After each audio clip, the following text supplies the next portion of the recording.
விஜய் அவர்கள் வந்து 2 தொகுதியிலையும் வெற்றி பெற்று அந்த சான்றிதழ் பெறுவதற்காக அந்த அலுவலகம் நோக்கி போயிட்டு இருக்காரு. மக்கள் வெள்ளம் பின்தொடர்கிறது. இருந்தாலும் அவர் வந்து அந்த காருடைய கண்ணாடி விலைக்கு எல்லாருக்கும் கையசத்திட்டே போகிறாரு. பூலாம் தூவுறாங்க மேலே. இது மாதிரி ஒரு உலகத்திலேயே இது ரெக்கார்டு, உலக ரெக்கார்டுங்க. இது வேர்ல்டு ரெக்கார்டு. என்ன கட்சி ஆரம்பித்து ஒரு 3 வருஷத்துலேயே ஒரு அரசியல் கட்சி வந்து முதலமைச்சர் பதவி வரைக்கும் வராங்கன்னா பெரிய விஷயம். அவங்க மக்கள் மீது எந்த அளவுக்கு நம்பிக்கை வச்சுருக்காங்கன்றது தெரியுது. அதுவும் வந்து இது வரைக்கும் முதலமைச்சராக இருந்தவரே தோல்வியுற்றிருக்கிறாருன்ற போது அது மிக ஆச்சரியக்குறியாக தான் இருக்குது.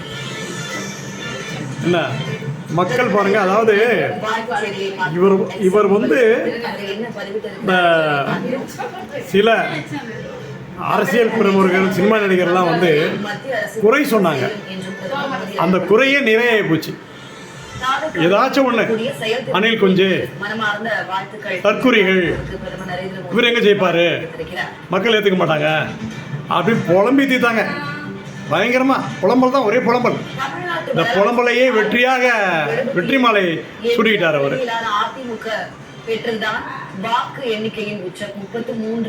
இன்னும் முன்னிலையில் தான் இருக்கு.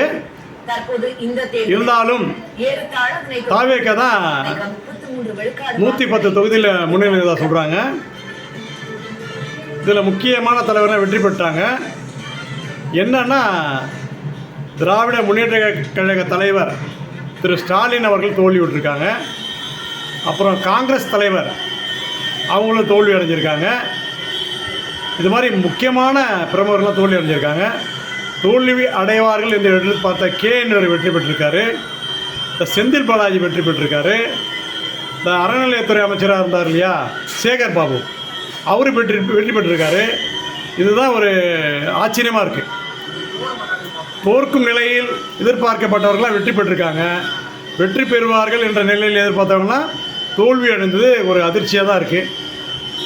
விஜய் மக்கள் மீது வைத்துள்ள நம்பிக்கை, பெண்களுக்கு பாதுகாப்பு, அனைவருக்கும் வேலைவாய்ப்பு, இதெல்லாம் சொல்லியிருக்காரு. முதல் கையெழுத்தாக 200 யூனிட் வந்து அவர் லெஸ் பண்ணதான் சொல்லியிருக்காரு விஜய் அவர்கள். அதை நான் இப்போ முதல்ல பண்ணிடுவேன், 6 மாதம் கழித்து படிப்படியாக செய்வேன்னு சொல்லியிருக்காங்க. ஆனால் கண்டிப்பாக செய்வார். என்னங்க நிதி இல்லைன்னா ஒரு 2 சினிமா படம் நடித்தார்னா அந்த பணத்தை கொண்டு கஜானா போடாரு ரொம்பிடுங்க. பெரிய ஸ்டாருங்க இவர். என்ன தன்னுடைய வருமானத்தை விட்டு வந்திருக்காரு. வாக்களித்த அன்பு நெஞ்சங்களுக்கு மன நிறைந்த வாழ்த்துக்கள். பாருங்கள், விஜய் எல்லாருக்கும் தேங்க்ஸ் சொல்லிட்டு போயிட்டு இருக்காரு பாருங்கள், சர்டிஃபிகேட் வாங்குறதுக்கு. பாரத பிரதமர் மோடி அவர்களும் அவருக்கு வாழ்த்து தெரிவிச்சிருக்காங்க. இதை தான் யாரையுமே வந்து சர்வசாதாரணமாக பேசக்கூடாது.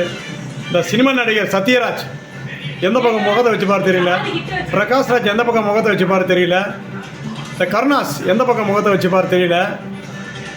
என்ன அப்புறம் அந்த ஜேம்ஸ் வசந்த் இருக்கார் இல்லையா, அவர் எந்த பக்கம் முகத்தை வச்சு பார்த்துருல.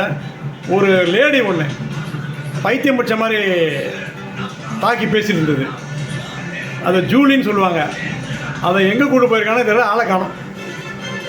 அதாவது தன்னிலை உணரணும். நம்ம யார், அவர் யார். பல கோடிகளில் வருமானத்தை ஈட்டிவிட்டு அந்த வருமானம் வந்து கொண்டிருக்கும் போதே அரசியலுக்கு வந்த ஒரு மக்களில் மாமனிதர் என்பதை மக்கள் உணர்ந்து கொண்டார்கள். இனி யாரும் விமர்சனம் செய்ய வாய்ப்பில்லை. மக்கள் இந்த 5 ஆண்டுகள் மிக மிக மிக மகிழ்ச்சிக்குள் உள்ளவார்கள். நன்றி. சமூக ஆர்வலர் என்ற அடிப்படையில் என்னுடைய கருத்து. வாழ்க வளமுடன்.